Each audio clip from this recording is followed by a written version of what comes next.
día le ha comido el seso. Esa es la idea del amor.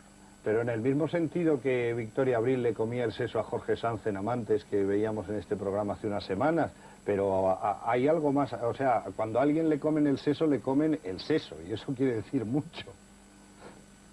Bueno, yo lo que pasa que me da la sensación de que es lógico, porque ella es mucho más fuerte, ella está mucho más baqueteada por la vida, hay un determinado momento... Él vive en un medio rural, él está mucho más cerrado. Él es un solitario, claro. Él es un solitario absoluto, que cuando baja a la ciudad simplemente para comprar sus instrumentos de cultivo, bueno, pues se le ve que no es un hombre de ciudad.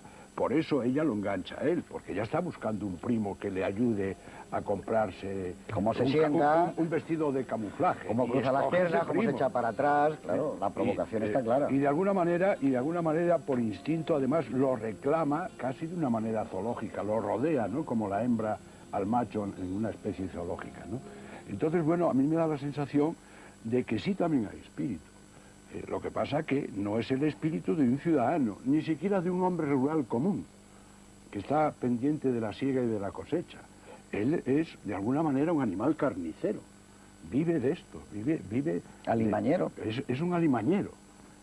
Es un alimañero que cuenta con complicidades, incluidas la del cura párroco, allí todos se hacen los tontos, incluida el propio gobernador civil, que hemos visto en un determinado momento que asoma la cabeza al desván y ve todos los animales descuartizados, y que incluso le hace un comentario al guardia forestal que hace nuestro amigo Antonio Lamero Aguirre, que dice, es capaz de burlarlos a todos en sus mismas narices. Y dice Antonio Lamero, ofendido en su dignidad de guardia forestal, dice, por ser vos quien sois. Pues nada de eso, como si fuera otro cualquiera. A mí me da la sensación de que sí hay espíritu, lo que pasa que es el espíritu de un ser humano así, solitario, bajo la sombra de esa madre terrible, y la prueba está en eso, que el primer encuentro amoroso, lejos de su madre, la madre cree que el 2 es un número perfecto, y de pronto un día, ese día, vuelve con el tercer vértice, y ya es un triángulo. Claro, porque no es la nuera, es una rival. Claro, exactamente. Claro. Y a partir de ese momento ya le hace la primera celada. Es decir, escóndete en el váter, le dice. Y luego manda al gobernador civil al váter para que se lo encuentre. Es decir... evidentemente es una historia con un complejo de Edipo visto desde los dos puntos de vista. Y yo no es que no estaba hablando de la película, por eso quizás nos hemos enredado. Yo no hablaba tanto de la película como, ¿cómo te diría yo? Como de las obsesiones que son el mundo propio del cine de José Luis Borao. No de esta película es perfecta, es un alimañero, es perfecto todo eso. Yo no me refería a eso, me refería al mundo propio de José Luis Borao. Yo quisiera hablar de otro tema que me parece que también pertenece al mundo de José Luis Borao y que cinematográficamente deberíamos de tratarlo. A mí me ha llamado muchísimo la atención, y no en vano José Luis Borao pasa muchos años en la publicidad, la manera como está montada esta película. La película está montada, ya habéis visto que no tiene ni fundido, no tiene encadenado, está montada a corte limpio y está montada también haciendo grandes elipsis, que es exactamente lo que hace el cine publicitario, que pone la imaginación, el espectador pone más con su imaginación de lo que realmente se ha visto en la pantalla. Tú rellenas parte de las imágenes que no están, claro. Donde, por ejemplo, ahora mismo, a ver si me acuerdo de algún momento, hay un momento en el que ella ve que ha llegado el gobernador desde arriba, en los lagados, está en un primer plano, y mira hacia abajo y le dice al perro vamos, y el plano siguiente ya es abajo, a corte limpio, el perro arañando y los lagados entrando, y eso se ve con absoluta fluidez, sin que, o sea, no hay una narración, como diría yo, con continuidad nunca, y sin embargo tiene una continuidad interna ese montaje que hace que la película sea tan brillante y que hace que la película, digamos, sea tan dinámica, tan rápida y se vea en tan poco tiempo. Yo creo que ese es, digamos, el gran valor narrativo de la película. Justamente, digamos, lo bien enunciadas que están los términos de la elipsis, de tal manera que de alguna manera somos guionistas en la película. Tenemos que reconstruir esas elipsis lo cual no nos cuesta mucho trabajo porque tenemos datos bastantes para reconstruirla. Unas veces antes de y otras veces a toro pasado. Pero la verdad, a mí me parece que ese es uno de los grandes atractivos narrativos, que es que continuamente tenemos que estar deduciendo y haciendo nuestras propias aportaciones. Y por otro lado, continuamente estamos leyendo el subtexto, ¿no? Es decir, cuando, por ejemplo, que a mí me parece el mejor momento de la película, cuando él sospecha que lo van a mandar detrás del Cookie, porque es porque el Cookie se ha escapado en su terreno, un terreno que domina, este es alimañero, pero es el típico alimañero que en caso de guerra se convertiría en un guerrillero absolutamente genial. Los guerrilleros los hemos inventado los españoles, y son estos son los que les daban sopas con onda a los franceses y les hacían unas perradas por el dominio del terreno.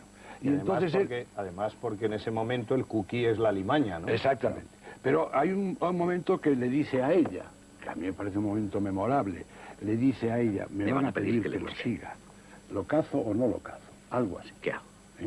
Y entonces, bueno, es una pregunta cuya respuesta, de alguna manera, va a ser decisiva para su propia vida. Y ella, por amor al Cookie, le dice, déjalo, haz lo que quieras primero, pero luego, digamos, le da el ataque y dice, no, perdona que te interrumpa. Le dice, y voy a hacer una imagen, lo que le dijo Jesucristo a Judas. Le dice, haz lo que tengas que hacer. O haz lo que tengas que hacer. Haz lo que tengas que hacer. Exactamente sí, la frase... haz lo que perfecto, es perfecto. Haz lo que tengas que hacer. Y luego ya, sinceramente, dice, sálvalo y me quedo contigo. Es decir, de alguna manera, cuando tú decías que no había espíritu, esta mujer se sacrifica, vamos. Está dispuesto a perderlo al hombre que ama por salvarle la vida. Al hombre que ama o al hombre con el que está enganchada. Pero renuncia a él por salvarle la vida. Bueno, a mí ese momento me parece absolutamente memorable porque todos sabemos que es una pregunta decisiva y que le va a decir, ¿qué hago? ¿Lo dejo escapar? Porque va a hacer, él si quiere cogerlo lo coge, si quiere matarlo lo mata, y si lo quiere dejar escapar lo deja escapar. Cosa que no pasaría en la ciudad donde él está desvalido cuando lo vuelva a encontrar. Exacto. Claro. Y entonces él le está haciendo una pregunta no acerca del futuro del Cookie, sino su propio futuro en relación con ella. Y entonces ella le dice, sálvalo y me quedo contigo. Sabemos que lo va a enganchar y lo va a dejar escapar. Bueno, pues a mí me parece que es absolutamente genial, porque con unos diálogos de un lacónico típicamente campesino, los campesinos hablan poco, y los campesinos solitarios como estos, menos todavía, a mí me parece que es de una riqueza tremenda. Porque por otro lado, hay una puesta en escena que ilustra perfectamente esto. Ella está dividida, ¿no? Es decir, no sabe muy bien hasta que le da el ataque y dice, sábalo y me quedo contigo. A ella la vemos reflejada en el espejo, en un espejo de una especie de cómoda. Hay una doble imagen de ella, la que quiere que se salve y la que duda si quedarse con él a cambio de la vida. Y es que esa escena es muy típica. Esa escena es muy típica. Yo que he trabajado con José Luis Borau, hice una película con él hace muchos años, pero después le he seguido y de alguna manera tengo una imagen de José Luis, más que como cineasta, como maravilloso profesor de guión. Esa escena es típica de lo que José Luis Borau suele hablar en sus conversaciones e incluso en sus clases. Yo no he asistido, pues no he sido alumno suyo. Yo sí. Pero en sus conversaciones como director guionista, lo que más le gusta a él de una escena es la escena en la que sin modificar el cuadro los personajes cambian de opinión. Y justo esa escena en la que tú dices es una escena en la que Alicia Sánchez cambia de opinión 2 o 3 veces. Sí, sí. Pasa de un estado de ánimo a otro y en consecuencia va haciendo que cambie de opinión también. Yo creo que eso es lo más típico de José Luis Borau como escritor de guión. Pero digamos, aparentemente le está haciendo una pregunta acerca de la suerte del Cookie, pero todos sabemos que le está preguntando acerca de él. Cuando en la comunión Lola Gaos dice amén, es decir, traducido así sea, está diciendo que se va a ir al sacrificio y que su hijo la va a matar. Cuando dice, ¿qué quieres que te haga de cena? Dice, mañana usted y yo iremos a la iglesia. En ese momento dice, lo acaba de descubrir. Es decir, y están hablando de la cena y de que mañana va a ir a la iglesia. Y la cara de Lola... La fe en las miradas y en los objetivos y en la cámara de Borau es tan grande que incluso antes de que se produzca esa situación que tú acabas de decir, que es verdad, cuando él entra, que están jugando a las cartas, solo la mirada que descubre en su hijo dice, aquí ha pasado algo y él lo debe de saber. Y nosotros nos ponemos en el punto de vista de Lola Gauss y también sabemos